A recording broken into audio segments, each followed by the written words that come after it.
Alright, I'm gonna have to start doing these videos raw because the little setup I got on this Android uh, is making the videos come out crappy and doing weird things to the video and audio and taking way too long to upload these videos. I'm trying to do this every day. I've been slacking off, not gonna lie.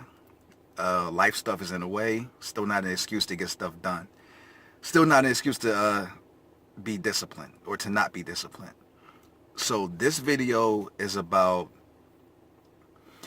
what do you do if AA or NA is not for you? Like, how do you go get help? And I fit in one of those categories. It's definitely something I tried before, but just from me like trying to make it work and doing it over and over again and really giving it a fair shake, man, I really came to the conclusion that those kind of fellowships aren't for me.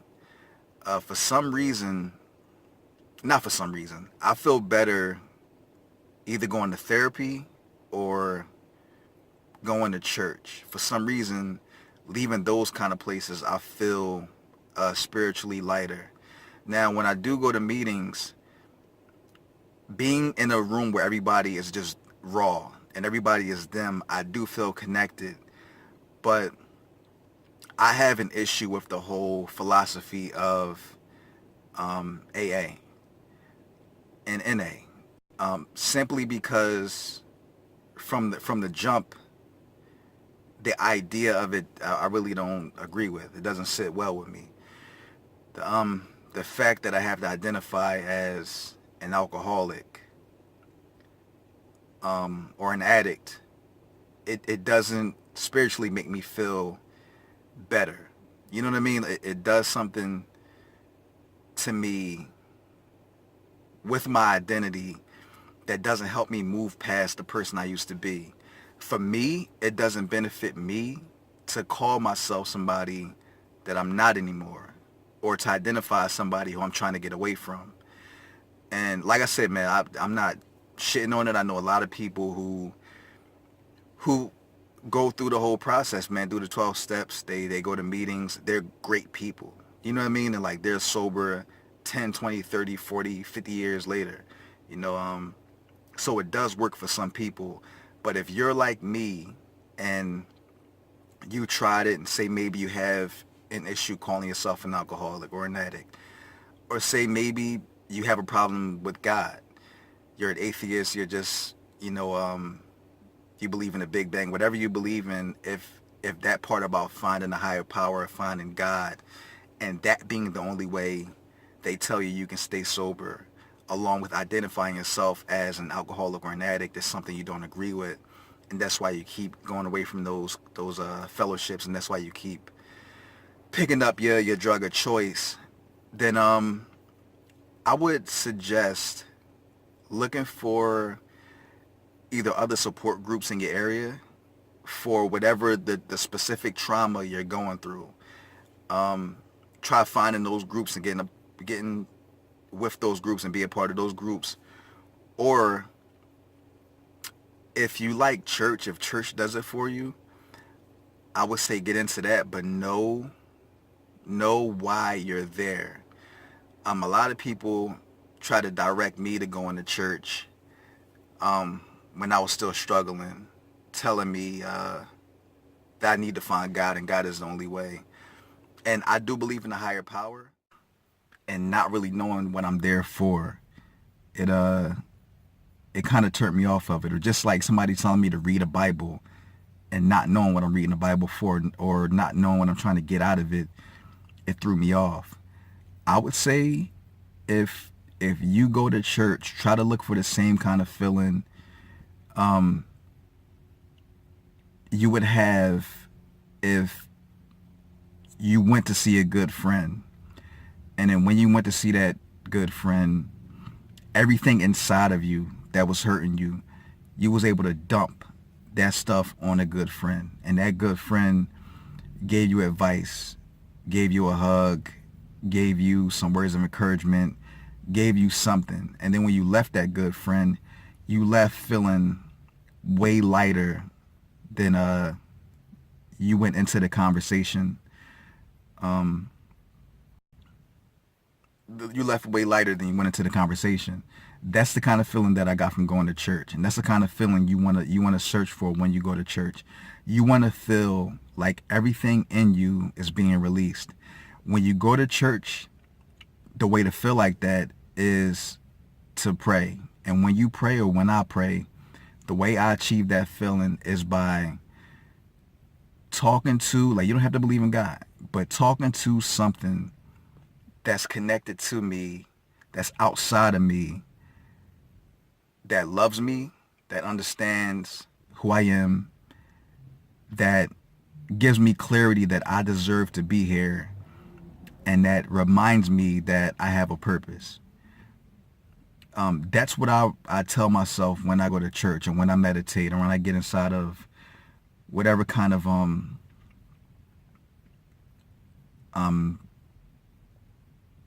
self-reflecting zone, when I'm thinking about my spirit, and it may be heavy some days, and I may just be torn about all the stuff that went on in my past, or whatever thing that's bothering me that day.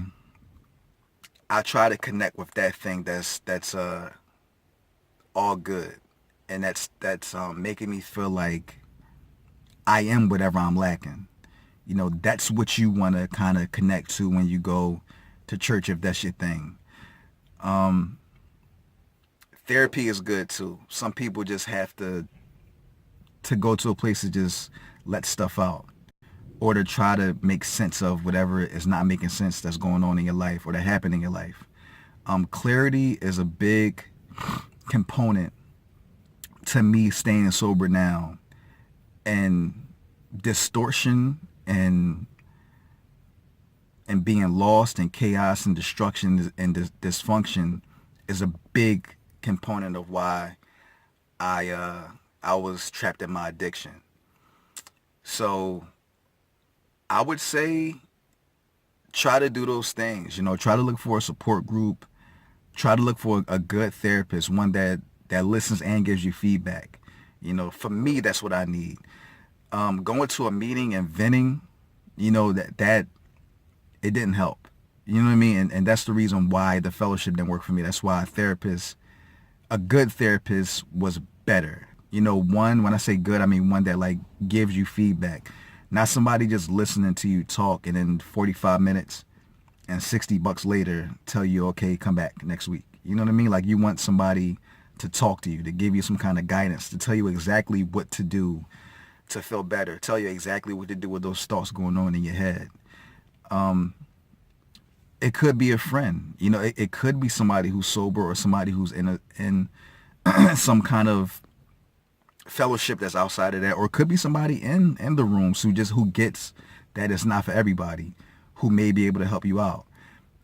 So I would definitely look in those areas to try to find some kind of help. It's real important that you don't just not do anything. Worst come to worst, just go to a meeting. Go to a meeting and sit there and try to find somebody who you just like the way they look, and try to just start talking to them and let them know what you're going through. And I would say keep doing that until you find someone who's open, until you find someone who gives you conversation, until you find somebody who even if they do things a 12-step way, just somebody who you can talk to, who's not going to try to push you in any direction, but who really wants to just understand where you're coming from, wants to hear your pain, and wants to try to help you heal from that pain. So for me, I do daily reflection. I do daily meditation. I go to the gym. I call somebody. I journal. I did therapy, but I'm looking for a new therapist, because that 45-minute, $60 thing happened to me, so I wasn't really feeling that. But yeah, if I need to, man, I try to do whatever thing. I try to listen to the way I'm feeling, listen to my spirit, and I try to understand what that needs. Sometimes, like, honestly, I just need to stop. You know what I mean? I just need to stop. I need to sit still, eat some ice cream. You know what I mean? Just like binge out feed. I need the instant gratification to just feel that warmth of everything's gonna be okay. Sometimes I just need a break from life. If that's not possible, then I try to do those other things. So yeah, don't stop trying to find help. Whatever you do, don't just sit there in silence and suffer, man. Try to do whatever you can to connect to yourself and connect to somebody else. So that's the things I've done, and hopefully that helps somebody. If not, I apologize, man. If so, good shit. Keep fighting, and never stop giving up. I'm wrapping this up. About to start my day. It's kind of late, but I'll holler at y'all later.